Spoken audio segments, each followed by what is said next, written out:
지난주 우리는 에베소서 2장 말씀을 함께 나눴습니다. 이는 그리스도 예수 안에서 우리에게 자비하심으로써 그 은혜의 지극히 풍성함을 오는 여덟 세대에 나타내려 하십니다. 하나님께서 허물과 죄로 죽었던 우리를 살리신 이유는 단순히 우리의 생명을 회복하시고 천국의 소망을 주시는 데 그치지 않습니다. 하나님은 점차 우리에게 오고 오는 세대에 하나님의 은혜가 얼마나 크고 얼마나 풍성한지 드러내고자 하셨습니다. 지난주 말씀을 통해 우리가 두 가지 사실을 배웠는데요. 첫째로 구원은 하나님의 은혜를 선포하는 무대라는 겁니다. 우리 각자의 삶이 하나님의 은혜의 전시장입니다. 하나님은 우리의 연약함, 또 실패, 심지어 상처까지도 은혜로 회복시키셔서 하나님의 영광을 드러내십니다.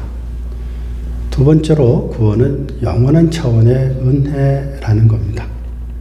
하나님께서 베푸신 은혜는 일시적인 사건이 아니라 오는 세대와 영원한 하나님 나라 속에서 계속해서 증언될 은혜입니다. 이 말씀 앞에 서면서 우리는 자연스럽게 이런 질문을 하게 됩니다. 그렇다면 우리가 받은 이 구원은 어떻게 우리에게 임했는가? 하나님의 은혜가 풍성하다면 그 은혜는 우리에게 어떤 길을 따라서 흘러왔는가입니다.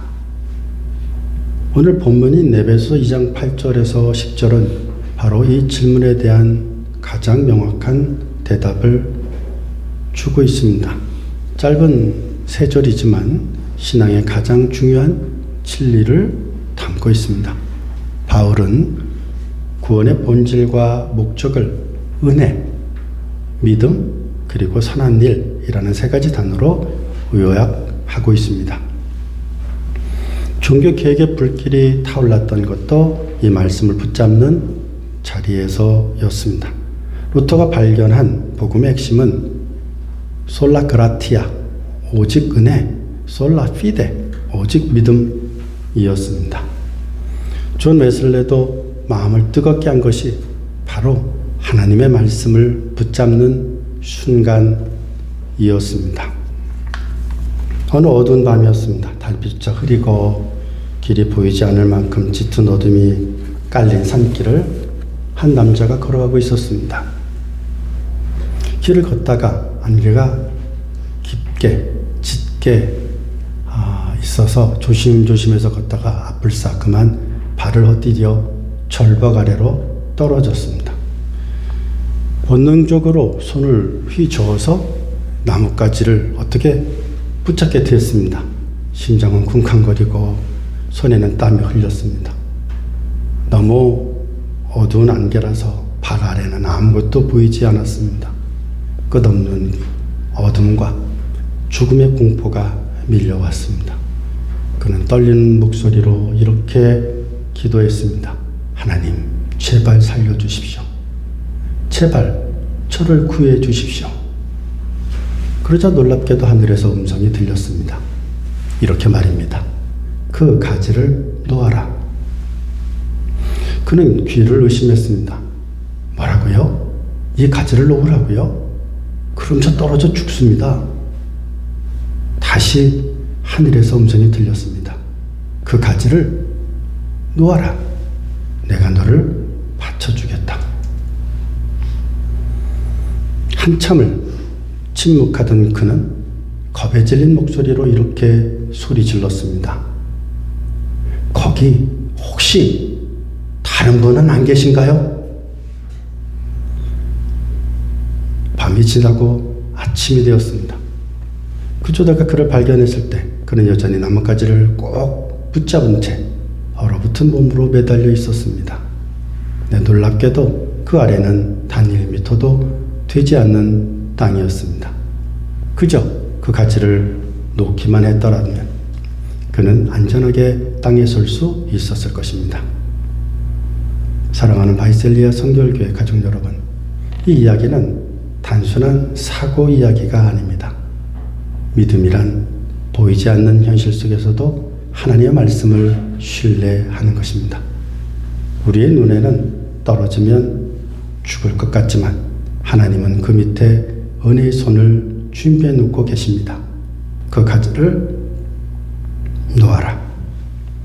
이 말은 두려움을 버리라는 말씀이고 내가 붙잡은 자기 의와 계획을 놓으라는 주님의 음성입니다. 우리를 구원하는 것은 우리의 행위가 아니라 오직 하나님의 은혜요 믿음을 붙잡는 손님을 기억하는 우리 모두가 되실 수 있기를 바랍니다. 오늘 본문은 우리의 신앙을 가장 단순하면서도 분명하게 정리해 줍니다. 은혜로, 믿음으로, 선한 일을 이유하여. 이 말씀 속에서 우리는 우리의 구원의 뿌리를 확인하고 동시에 그 구원이 어떤 열매로 이어져야 하는지 다시 묵상하게 됩니다. 본론입니다. 첫째로 은혜로 구원을 받았다라는 것입니다. 먼저 바울은 구원의 출발점을 이렇게 선언합니다. 너희는 그 은혜에 의하여. 구원의 시작, 구원의 끝, 전적으로 하나님의 은혜라는 것입니다. 카리스라는 것입니다. 우리가 무엇을 해서 구원을 받은 것 아니라 하나님께서 값없이 주신 선물로 우리가 구원을 받았다라는 겁니다.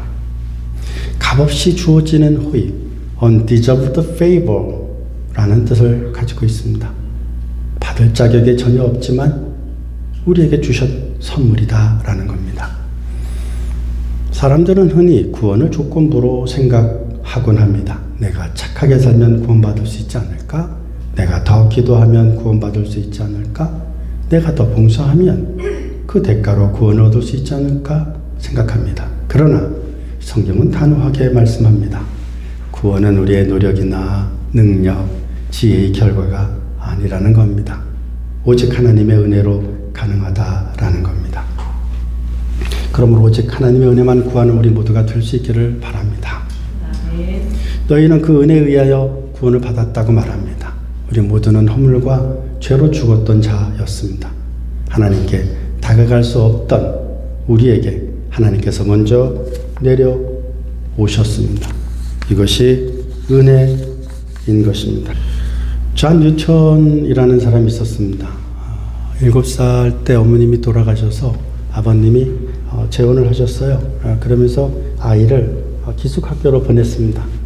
그 아이를 해군에 보냅니다. 그리고 해군에서 전역하고 나자 아버지가 그 아이를 데리고 노예선에 같이 탑니다. 거기서 존 뉴턴은 굉장히 고생을 많이 합니다. 엄청난 고생들을 해요. 죽을 뻔한 일들도 여러 번 겪게 됩니다. 그런데 점점 인격은 더 황폐되고 파괴되었습니다. 그러면서 그는 하나님을 점점 떠나게 됐고 사람들을 억압하기 시작했습니다. 노예로 팔려가는 이들에게 함부로 행동했고 함부로 말을 했습니다. 어느 날 배가 부서질 것 같은 그런 일들을 경험하게 됩니다. 그러자 그가 예전에 믿었던 하나님이 기억이 났습니다. 그래서 하나님께 간절히 기도했습니다. 하나님, 이 고통과 이 어려움을 넘게 해주신다면 하나님께 돌아가겠습니다. 놀랍게도 하나님께서는 그 물결을 멈춰 주셨고 그리고 그는 그 일을 계기로 믿음의 사람이 됩니다. 그는 이렇게 고백합니다. 하나님, 저 같은 사람에게 은혜가 아직 남아 있습니까? 그런 그에게 절망의 순간 하나님이 그를 덮자 그는 노예선을 버리고 복음을 전하는 목회자가 되었습니다. 어느 날 그 나를 기억하면서 나 같은 죄인 살리신 주분의 놀라와 찬양했습니다. 이 찬송은 단지 한 사람의 노래가 아니라 은혜로 살아난 모든 이의 고백이 되었습니다. 사랑하는 여러분, 우리도 다르지 않습니다. 우리가 이 자리에 서 있는 것 우리의 힘이 아니라 나 같은 죄인 찾아오신 주님의 은혜입니다. 입니다.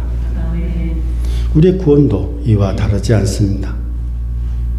스스로는 구원받을 길이 전혀 없었지만 하나님께서 우리를 찾아오시고 값없이 은혜를 베풀어 주셨습니다.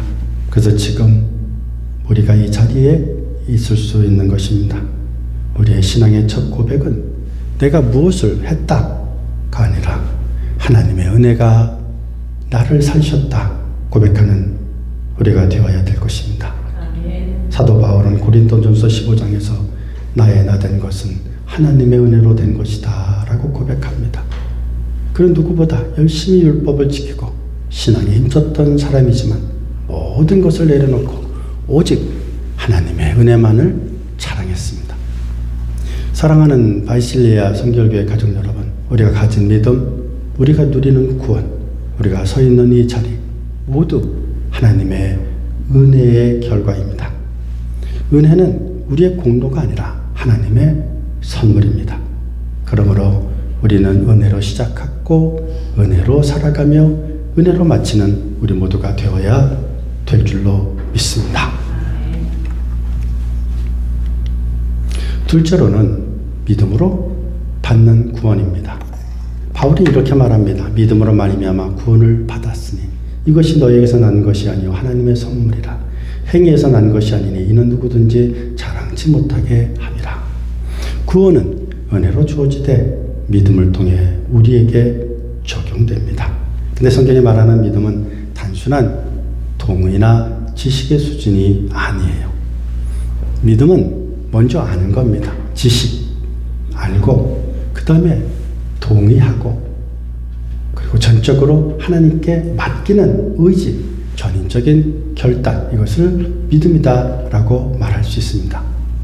성경에서 믿음을 잘 보여주는 사람은 아브라함입니다. 바울은 로마서 4장에 아브라함이 하나님을 믿음에 그것이 그에게 의로 여긴 바 되었느니라고 말합니다. 아브라함은 율법을 지키거나 공로를 세워서 의롭다 받은 것이 아닙니다. 아브라함은 오직 하나님을 믿었습니다. 하나님의 말씀을 신뢰했습니다. 그리고 그대로 받아들였습니다. 그리고 그 말씀대로 행동했습니다. 그래서 하나님께서 그를 의롭다 하셨습니다. 하나님께서 너의 자손이 하늘의 별과 같이 많을 것이라고 약속하셨습니다. 아브라함은 압니다. 나는 더 이상 자녀를 낳을 수 없다라는 사실을. 그러나 그는 하나님을 믿었습니다. 그리고 하나님 말씀에 따랐습니다. 현실로 보면 도저히 불가능했지만 하나님이 능히 이루실 줄로 믿었습니다. 바로 그 믿음을 하나님이 의로 여기셨다라는 것입니다. 믿음이란 이처럼 계산하지 않고 조건을 따지지 않고 하나님을 신뢰하는 것입니다. 아이가 아버지 품에 주저없이 뛰어드는 것처럼 아브라함은 하나님의 품에 자신을 던졌습니다. 이것이 바로 성경이 말하는 믿음인 것입니다. 그러므로 우리의 구원은 우리의 행위나 노력에 근거하지 않습니다. 바울은 이렇게 말합니다. 이는 누구든지 자랑하지 못하게 함이라. 만일 구원이 우리의 공로에서 비롯된다면 우리는 서로를 비교하고 자랑할 수밖에 없을 것입니다. 그러나 구원은 전적으로 하나님의 선물이므로 우리는 자랑할 것이 없습니다. 오직 하나님만을 자랑하게 됩니다. 사랑하는 여러분, 혹시 여러분들 믿음 속에서 신앙생활 속에서 내가 더 열심히 해야 구원을 받을 수 있지 않을까? 라는 부담을 안고 계십니까? 아브라함을 기억하십시오. 그가 의롭다함을 받은 것은 그가 무엇을 행했기 때문이 아닙니다. 하나님을 믿었기 때문입니다. 그러므로 우리도 하나님을 믿는 우리 모두가 되어야 될 줄로 믿습니다. 아멘. 우리의 눈이 우리 자신을 향하지 않고 오직 예수 그리스도 그분을 향해야 될 줄로 믿습니다. 신앙의 자유는 여기서 나옵니다. 구원은 내가 붙들고 내가 애써 지켜내야 하는 불안한 조건이 아니라 하나님께서 은혜로 주신 확실한 선물입니다. 그러므로 우리는 감사함으로 믿음을 붙들고 담대히 하나님의 자녀로 살아갈 수 있는 것입니다. 아브라함이 하나님의 약속을 현실보다 더 신뢰했듯이 오늘 우리의 삶에도 믿음이 필요한 자리가 있습니다. 여러분은 지금 어떤 상황에서 하나님을 신뢰하고 있습니까? 혹시 인간적으로는 해결할 길이 보이지 않는 문제 앞에 서 있습니까? 마음속 깊은 두려움이나 염려 때문에 하나님의 약속이 희미해지고 있습니까? 아니면 내가 무엇을 더 해야 구원을 확실히 붙을 수 있을까 불안해하고 있습니까? 그때마다 우리는 아브라함을 기억해야 됩니다. 그는 현실을 넘어 약속을 붙들었고 하나님은 그 믿음을 의로 여기셨습니다. 오늘 우리에게 필요한 믿음도 바로 그것입니다. 믿음은 약속하신 하나님을 끝까지 신뢰하는 태도입니다. 구원은 내 손에 달려있지 않고 은혜를 주신 하나님께 달려있다는 사실을 믿고 맡길 때 우리는 자유와 확신 속에 살아갈 수 있습니다. 그러므로 오늘 우리의 고백도 이렇게 되어야 될 것입니다. 주님, 제 힘이 아니라 은혜로 믿음을 주셨음을 감사합니다. 제가 상황을 보지 않고 오직 주님만 의지하겠습니다. 세 번째로는 선한 일을 위하여입니다. 바울은 마지막으로 구원의 목적을 이렇게 말합니다. 우리는 그의 만드신 바라 그리스도 예수 안에서 선한 일을 위하여 지으심을 받은 자니 이는 하나님이 전에 예비해서 우리로 그 가운데서 행하게 하려 하심이라 말합니다. 바울은 구원받은 성도의 정체성을 분명히 말씀하고 있습니다. 그것은 우리는 그의 만드신 바, 그 하나님의 작품이다라는 겁니다. 구원은 단순히 죄사함에서 끝나는 것이 아니라 우리를 새롭게 창조하셔서 하나님의 뜻을 이루는 삶으로 부르셨다는 것입니다. 이 말씀은 중요한 균형을 보여줍니다. 구원의 근거가 우리 행위는 아닙니다. 구원의 결과는 그러나 반드시 선한 행위로 나타납니다. 여러분들이 아내를, 남편을, 자녀를, 부모님을 사랑한다고 한번 생각해 보십시오. 만약에 우리 정 권사님께서 정가신 권사님을 사랑한다고 하면서 어머니 사랑해요 하면서 밥을 한 번도 안 해준다 그러면 어떻게 될까요? 사랑일까요? 아닐까요? 이해되셨습니까? 부모님이 자녀를 사랑한다 하면서 밥을 한 번도 해주지 않는다면, 옷도 제대로 챙겨주지 않는다면 사랑일까요? 아닐까요? 그래서 온전한 사랑이라고 볼 수 없을 것입니다. 구원도 마찬가지입니다. 우리가 하나님의 은혜로 구원을 받았지만 반드시 구원받은 우리에게는 행위가, 선한 행위가 나타난다라는 것입니다. 어느 농부가 있었습니다. 그는 척박한 땅은 힘겹게 일구며 살고 있었습니다. 그런데 어느 날 이 땅을 새로 사서 집을 짓고 텃밭을 가꾼 이웃이 있었습니다. 시간이 지나면서 그것은 아름다운 정원으로 변했습니다. 사람들은 그 농부에게 참 멋진 정원을 가지고 있습니다 라고 칭찬했습니다. 그때 농부는 이렇게 말했습니다. 하나님과 내가 함께 가꾼 정원입니다. 농부가 아무 일도 하지 않았다면 잡초만 무성했을 것입니다. 이것이 바로 믿음과 행위의 관계입니다. 은혜로 구원받은 사람은 반드시 하나님의 손에 붙들려 선한 일을 행하는 삶으로 나가게 될 줄로 믿는 것입니다. 사랑하는 여러분, 하나님은 우리를 선한 일을 위하여 지으셨습니다. 우리가 하는 작은 사랑의 섬김, 일터에서의 정직함, 가정에서의 인내와 이해, 교회 안에서의 헌신과 나눔, 이 모든 것이 하나님께서 미리 예비하신 길을 따라 걷는 믿는 자의 삶입니다. 그것은 구원을 얻기 위한 조건이 아닙니다.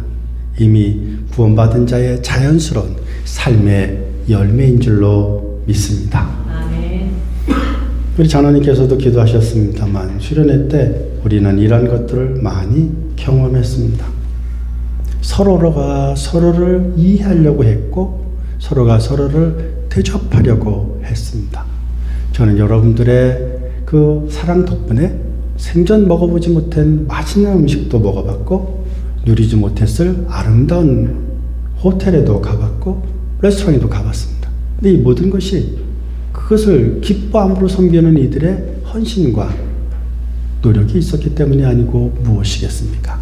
저는 이것이 구원받은 자의 열매가 우리 바이실리아 선결교회를 통해서 아름답게 열매 맺고 있다라는 증거라고 믿습니다.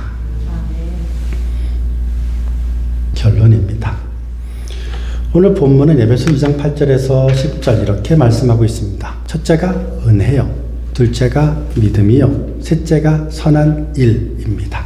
우리는 은혜로 구원받았습니다. 우리의 조건, 우리의 능력, 우리의 자격이 아니라 전적인 하나님의 은혜가 우리를 살리셨음을 믿습니다. 값없이 주어진 이 은혜가 아니었다면 우리는 여전히 죄와 사망 가운데 있었을 것입니다. 둘째로, 이 구원은 믿음을 통해서 우리에게 주어졌습니다. 이 믿음은 단순한 지식이 아니라 전 존재를 주님께 맡기는 것입니다.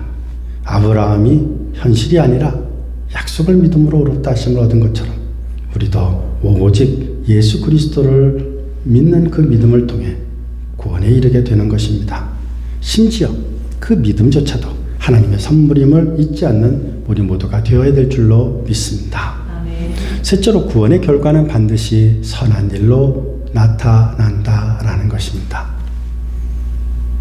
사랑하는 여러분, 우리의 신앙 다시 정리합니다. 은혜 없는 믿음은 공허한 것입니다. 믿음 없는 은혜는 내 것이 될 수 없습니다. 그리고 선한 행위 없는 믿음은 죽은 믿음인 것입니다. 그러므로 오늘 우리의 고백은 분명합니다.